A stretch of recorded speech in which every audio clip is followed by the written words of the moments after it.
નવસારીના વેરાવળ ખાતે આવેલા સ્મશાન ગૃહને ગુજરાત ગેસ કંપની દ્વારા નોટિસ પાઠવવામાં આવી છે। આ નોટિસમાં જણાવવામાં આવ્યું છે કે આગામી સમયમાં સ્મશાન ગૃહને મળતો વિનામૂલ્યે ગેસ સપ્લાય તબક્કાવાર બંધ કરી દેવામાં આવશે। આ નિર્ણયને પગલે સ્મશાન ટ્રસ્ટે ભારે રોષ વ્યક્ત કર્યો છે।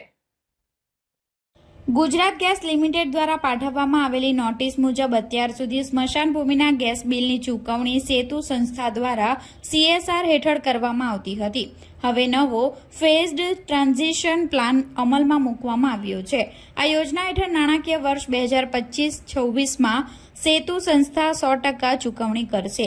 ત્યારબાદ વર્ષ 2026 થી 2029 દરમિયાન ટ્રસ્ટનો ફાળો દર વર્ષે 25% લેખે વધતો જશે। આખરે વર્ષ 2029-30 થી ગેસ વપરાશનો સંપૂર્ણ 100% ખર્ચ ટ્રસ્ટે પોતે ભોગવવો પડશે।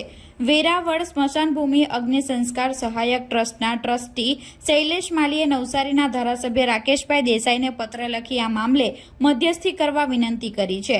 પત્રમાં જણાવ્યું છે કે કંપની તરફથી મળેલી નોટિસ માનવતાની અંતિમ સેવાને અડચણરૂપ બની રહી છે, પરંતુ ધારાસભ્ય રાકેશ દેસાઈ દ્વારા હજુ કોઈ જવાબ ટ્રસ્ટને આપવામાં આવ્યો નથી।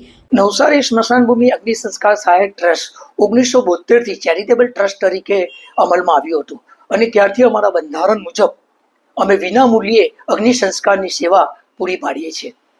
આજના સમયમાં ગુજરાત ગેસ કંપની દ્વારા અમને જે 2016 થી વિનામૂલ્યે મળતો ગેસ 2026-27 થી એ લોકો પેડ કરે છે અને 25%, 50% અને 75% અને 2030માં 100% બિલ ભરવા માટેની અમને નોટિસ પાઠવવામાં આવી છે। આ નોટિસ અનુસંધાને અમે રાકેશભાઈ દેસાઈ અમારા ધારાસભ્યશ્રીને અમે પત્ર લખ્યો હતો અને એ પત્રના પ્રતિસાદ રૂપે અમને આજ સુધી કોઈ પણ જવાબ મળ્યો નથી। દિવસો નજીક આવી રહ્યા છે અને એ બિલ અમારા હાથમાં આવશે તો એ બિલ અમે કેવી રીતે ભરી શકીએ એ માટે અમે ચિંતા દર્શાવી રહ્યા છે। આજના સમયમાં જ્યારે એવરેજ 16 થી 17 બોડીઓ ગેસ ફર્નેસમાં જતી હોય ત્યારે અમે એના ગુણાકાર કરતા એ આંકડો બહુ મોટો થઈ રહ્યો છે અને એ આંકડો અમે કેવી રીતે ભરપાઈ કરી શકીએ એ માટે આપના માધ્યમથી ચિંતા દર્શાવી રહ્યા છે। આજના છેલ્લા કેટલાય દિવસોથી પ્રિન્ટ મીડિયા, ઇલેક્ટ્રોનિક્સ મીડિયા દ્વારા આ જે અમારી સમસ્યા છે એ સમસ્યાઓને આ સરકાર સમક્ષ, પ્રજા સમક્ષ અને કંપની સમક્ષ મૂકવામાં આવી રહી છે। તો આજના આ સમયે ને આજના આ સમસ્યામાં તમે જે અમારી જોડે ભાગીદાર બનીને આ સમસ્યા હલ કરવામાં અમારી જોડે ખભે ખભા મિલાવીને સાથ આપી રહ્યા છે તો હું આ પ્રસંગ આ તબક્કે તમારા સૌનો પણ આભાર માનું છું અને એની સાથે વિનંતી કરું છું સરકારને અને કંપનીને કે આ એક સેવા એક સંસ્થા કે વ્યક્તિ નિભાવી શકે એમ નથી। આ લોક ભાગીદારી અને જન ભાગીદારીથી જ આ સેવા પરિપૂર્ણ કરી શકાય એવી આજના સમયની માંગ છે। તો હું આપના માધ્યમથી જરૂરથી ફરીથી કંપની અને સરકારને વિચાર વિમર્શ કરીને અમને જે મળતો ગેસ વિનામૂલ્યે એ આવનારા વર્ષોમાં પણ મળતો રહે એવી અપીલ અને વિનંતી કરી રહ્યો છું। મધ્યમ અને ગરીબ પરિવારો માટે વિનામૂલ્યે અગ્નિ સંસ્કારની સેવા આશીર્વાદરૂપ છે, જે સરકારના સહયોગથી ચાલુ રહેવી જોઈએ। આગામી સમયમાં એક મૃતદેહના અંતિમ સંસ્કારનો ખર્ચ અંદાજે 5,000 સુધી પહોંચી શકે છે, જે સામાન્ય માણસની કમર તોડી નાખશે। ગુજરાત સરકાર વારંવાર કહું છું એમ અમર્યાદિત સત્તાનો દુરુપયોગ કરવામાં પારંગત છે।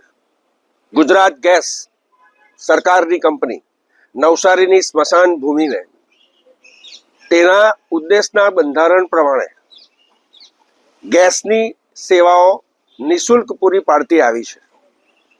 હવે એક નવો નિયમ અને નવો ઠરાવ ગુજરાત ગેસ કંપનીએ કરીને સ્મશાન ભૂમિની ટ્રસ્ટને આપ્યો અને આવનારા નાણાકીય વર્ષ 25-26, 26-27, 27-28 અને 28-29માં ક્રમશઃ અત્યારે 100% સબસિડી આપે છે, પછી 25% ઘટાડીને 75, પછી 50 અને 25 કરીને છેલ્લે 0।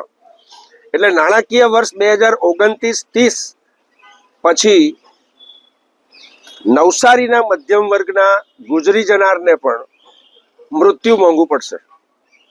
મિનિમમ આ સબસિડી 0 થઈ જાય તો ગુજરી જનારના સ્વજનોએ સ્મશાન ભૂમિમાં ઓછામાં ઓછા 5,000 થી 7,000 રૂપિયાનો ખર્ચ આવશે। એટલે શું આ પ્રશ્ન એટલે થાય કે સરકાર મૃત્યુને પણ હવે મોંઘું કરવા માંગે છે, જીવનને તો મોંઘું કરી જ નાખ્યું છે। ટેક્સ ટેરરિઝમ નો આનાથી વિશેષ ઉત્તમ દ્રષ્ટાંત ન હોઈ શકે. ગુજરાત મોડલની વાત કરનારા આજે જે નેતાઓ છે અને ગુજરાત મોડલ અને વિકાસની વાત કરનારા જે નેતાઓ છે એ લોકોને મારે અહીંયાથી આ પ્રશ્ન પૂછવાનો થાય છે કે જીવન તો તમે મધ્યમ વર્ગનું દોજખ, મોંઘવારીનો માર અને ટેક્સનો માર નાખીને કરી જ દીધું છે. શું મૃત્યુ પણ મોંઘું કરશો? શું એવું ઈચ્છો છો કે બધાએ 2030 પહેલા મફત મળવું હોય તો મરી જવાનું? મારી દ્રષ્ટિએ આ ફાસિઝમ અને નાઝિઝમથી ઓછું નથી. ભારત સરકાર, ગુજરાત સરકાર, કલેક્ટર શ્રી, ધારાસભ્ય શ્રી, સાંસદ શ્રી, સૌને 2 હાથ જોડીને વંદન કરું છું અને રિક્વેસ્ટ કરું છું કે આ મર્યાદિત સત્તાનો દુરુપયોગ બંધ કરો, લોકોને રાહત આપો. પ્રજા ત્રસ્ત છે, ત્રાહિમામ છે, આવક ઘટી છે, લોકોને રાહત આપો. ધન્યવાદ. જય હિન્દ.